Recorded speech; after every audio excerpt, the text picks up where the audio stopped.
Hello दोस्तों। तो आज मैं इस न्यू सीरीज का दूसरा एपिसोड लेकर आ चुका हूँ। तो चलिए बिना और टाइम जाए के एपिसोड को शुरू करते हैं। तो जैसा कि पिछले एपिसोड में हमने देखा कि मिस जून की सोल अपने वर्ल्ड से टेलीपोर्ट होकर एक दूसरे वर्ल्ड में आ गई थी। अब आगे तो नेक्स्ट एपिसोड की सुबह बिल्कुल उसी सीन से शुरू होता है, जहाँ पर हम देखते हैं कि मिस जून उस न्यू वर्ल्ड में आने के बाद उस मिस्टीरियस जगह को ठीक से देखने लगती है और कहने लगती है कि अब मैं यहाँ पर आ ही चुकी हूँ, तो मैं इस वर्ल्ड को क्यों ना एंजॉय करूँ। जिसके बाद हम देखते हैं कि मिस जून पानी से बाहर आ जाती है और फिर उसका एक नया सफर शुरू हो जाता है। फिर इसके बाद हम देखते हैं मिस जून चलते चलते एक जगह पर पहुँच जाती है और वो कहती है कि ये बॉडी तो बहुत ही ज्यादा कमजोर है, मैं तो एक दिन ही चली और मैं इतना ज्यादा थक गई, लगता है कि मुझे कुछ ज्यादा ही इंजरीज हो गई है। फिर वो आगे कहती है मुझे यहाँ से जल्द बाहर जाने का रास्ता खोजना होगा। मिस जून अब ये सब कह ही रही थी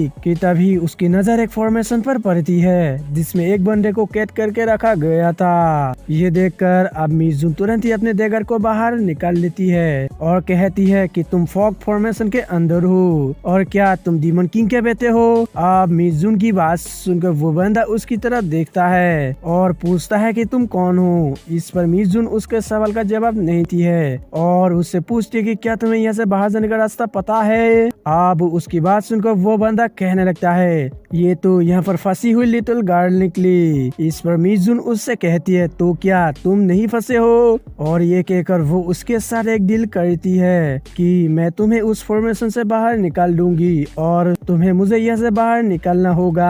इस पर अब वो बंदा मिस जून से कहता है लिटिल गर्ल क्या तुम मुझे यहाँ से बाहर निकाल सकती हो, और बताओ आखिर तुम्हारा नाम क्या है, और मैं प्रॉमिस करता हूँ कि मैं तुम्हें यहाँ से बाहर निकाल दूंगा। इस पर अब मिस जून उसे अपना नाम बता देती है। अब उन दोनों के बीच डील हो जाता है, जिसके बाद हम देखते हैं कि मिस जून अपने फुल पावर के साथ अपने डेगर को उस फॉर्मेशन पर थ्रो कर देती है और मिस जून की पावर सच में बहुत ही ज्यादा है, क्योंकि एक ही अटैक में वो फॉर्मेशन खत्म हो गया था और वो बंदा भी आजाद हो गया था। उस फॉर्मेशन से आजाद होने के बाद वो बंदा अब मिस जून के पास आ जाता है और उसे पकड़कर उससे पूछता है कि लिटिल गर्ल आखिर तुम कहाँ जाना चाहती हो। इस पर मिस जून उसे फेंगलो सिटी के जून रेसिडेंस का नाम बता देती है। फिर इसके बाद सीन चेंज होता है और हम सेकंड मिस को देखते हैं जो कि मिस जून का यार्ड जला रही थी। तभी एक सर्वेंट मिस जून को एक पेड़ पर देख लेती है, जिसकी वजह से वो बहुत ही ज्यादा हैरान होते हुए कहती है कि ये तो जूही है। इस पर उसकी बात सुनकर सेकंड मिस उससे कहती है आखिर तुम ये क्या बकवास कर रही हो, वो यहाँ कैसे आ सकती है। सेकंड मिस अब ये सब कह रही थी कि तभी वो भी मिस जून को देख लेती है, जिसे देखकर वो अब हैरान होते हुए कहती है कि आखिर ऐसा कैसे हो सकती है और अब तक तुम कैसे जिंदा हो। इस पर अब मिस जून उससे कहती है मेरे ना मरने पर क्या तुम डिसअपॉइंट हो। इस पर अब सेकंड मिस अपना चाबुक लेकर मिस जून से कहती है कि कोई बात नहीं, मैं तुम्हें दोबारा खत्म कर दूंगी। सेकंड मिस अब मिस जून को ये सब डायलॉग सुना ही रही थी कि तभी मिस जून उस पेड़ से नीचे आकर उसे एक जोरदार थप्पड़ लगा देती है और उसे गले से पकड़कर उठा लेती है। अब सेकंड मिस की ऐसी हालत देखकर उसके सर्वेंट्स मिस जून को मारने के लिए तेजी से आने लगते हैं और मिस जून पर हमला करने लगते हैं, मगर हम देखते हैं कि मिस जून मार्शल आर्ट्स में काफी अच्छी थी। वो सभी को बुरी तरह से पीटने लगती है और उन्हें पीट कर उनका हालत खराब कर देती है। अब मिस जून की पावर्स देखकर सेकंड मिस काफी घबरा जाती है और उससे पूछती है कि आखिर तुम कौन सा मैजिक यूज कर रहे हो, मुझे ये एहसास क्यों नहीं हुआ। इस पर अब मिस जून उसके फेस पर एक किक करती है और फिर उसके फेस को पकड़कर कहती है आज मैं तुम्हारी जीभ को काट दूंगी। तभी हम देखते हैं कि वहाँ पर एक बंदा अपने दो सर्वेंट्स को लेकर आ जाता है और मिस जून को रुकने के लिए कहता है। अब उस बंदे को देखकर मिस जून को एक विजन आता है जिसमें वो बंदा उसे बुली किया करता था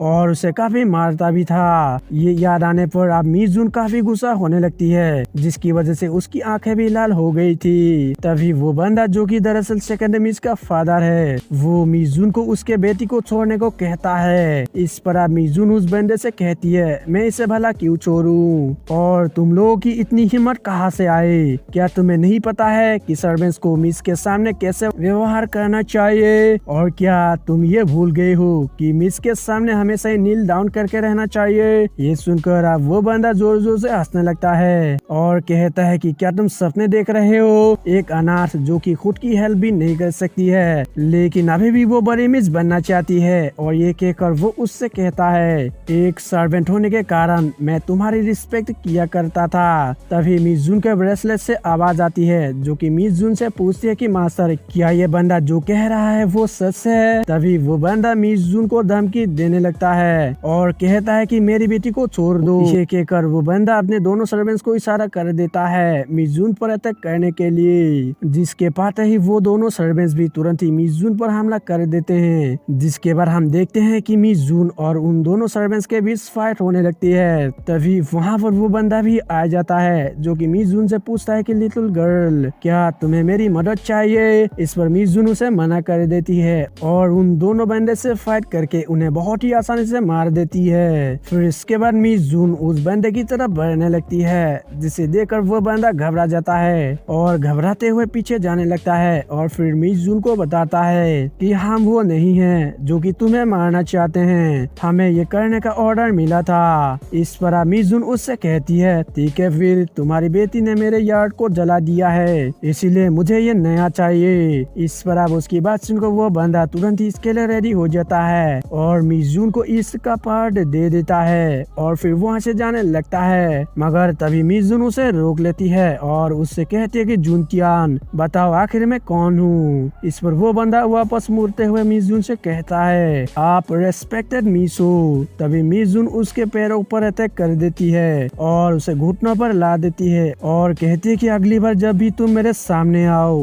तो फिर तुम मुझे घुटनों के बल दिखाई देना चाहिए। इस पर आप जूनटियान भी हाँ कह देता है और दोस्तों इसके साथ एपिसोड खत्म हो जाता है।